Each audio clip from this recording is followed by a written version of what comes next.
And hello and welcome back to Carmen Farming, where we're about to kick off episode 10 with some shopping. First of all though, I think we'll have a quick look for some work for our workforce. Find a tidy little contract to set them on their way. And then we, ladies and gents, are going to the shop. The only tidy one I can see at the minute is a little bit of seeding or sowing. We haven't done any of that yet, so not quite sure where to find the seeds. Oh, there they are. That was quite straightforward. Are they the seeds? Are they the ones we need? Yeah, I think so.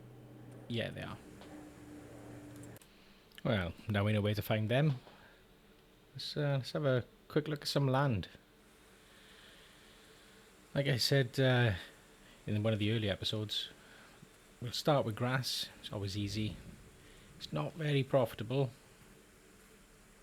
but in its own way it is, because you can harvest multiple times and the equipment isn't as expensive. So let's have a quick look at that. Should we do it? Yeah, why not? I think we'll take this small one as well while we're here. It's probably only going to be, I don't know, a bale or two maybe at best, but why not? In a worst case scenario, you can always turn it into a little vehicle storage area. Maybe even chuck a greenhouse on there. I don't know. And in time, I'll take that longer strip just down the bottom. We'll have all three fields fairly close to the farmers market, which will be nice. Now, with only 130 grand left, I'm not going to go balls out on all the equipment. It's going to be the most basic of the basic. Nice to have a double span at the back there, but I think just the front mounted mower will do the trick at the moment. So let's take that. Thank you very much. Let's have a quick look at a little tedder. Again, only a small one. We don't need anything too massive. At the end of the day, we've only got tiny little fields. So thank you.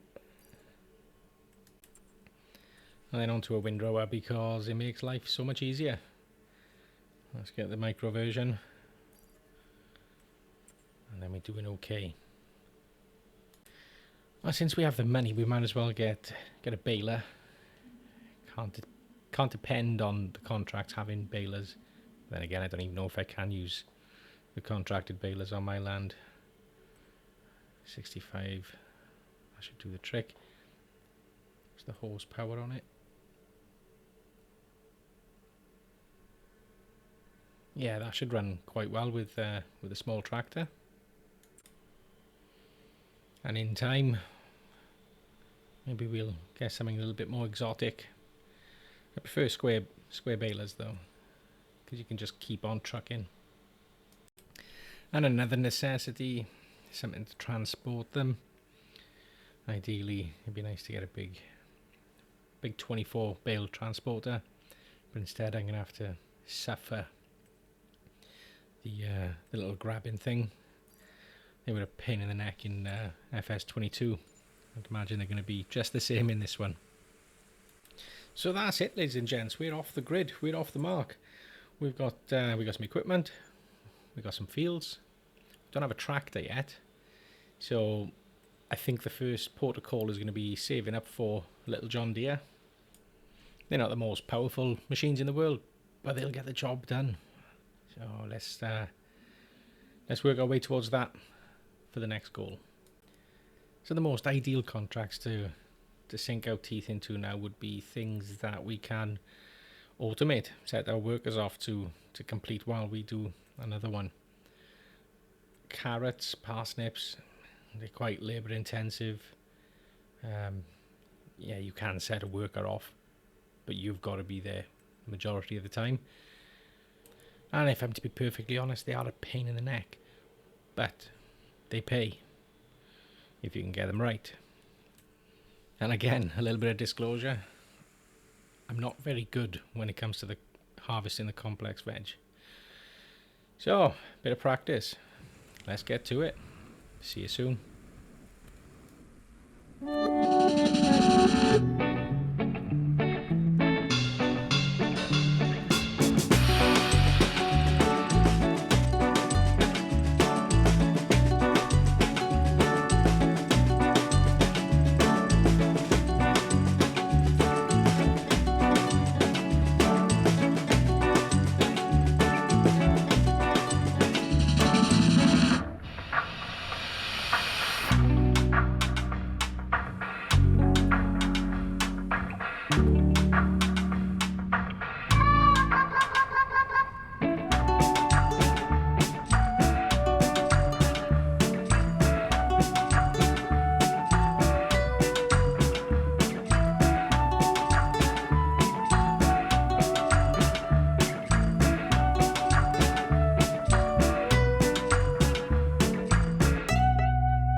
Now, I don't know what's going on here. some reason I can't finish the last 10% of this field. Maybe I used the wrong seed to begin with. I'm pretty sure I did. But now I can't undo it without, I'd imagine, recultivating or reploughing that area. Then again, maybe I did miss 10%. So I'll let the worker have another crack at it.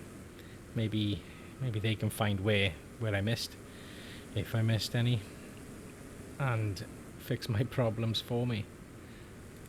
In the meantime, let's crack on.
Yeah, it looks like I well and truly messed that one up. The worker can't seem to find anything. I've had to play around as well. It must be that I laid 10% of the incorrect seed. I'm going to have to bin it off and wear the consequences. But at least they didn't penalise me and take money off me. I suppose I did lose out with the cost of the seeds, but hey, you pay for your own mistakes in this world. And with that being said, let's get back on the horse, or the harvester.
So before we wrap up this episode, let's pick a couple of cheeky contracts for the next one.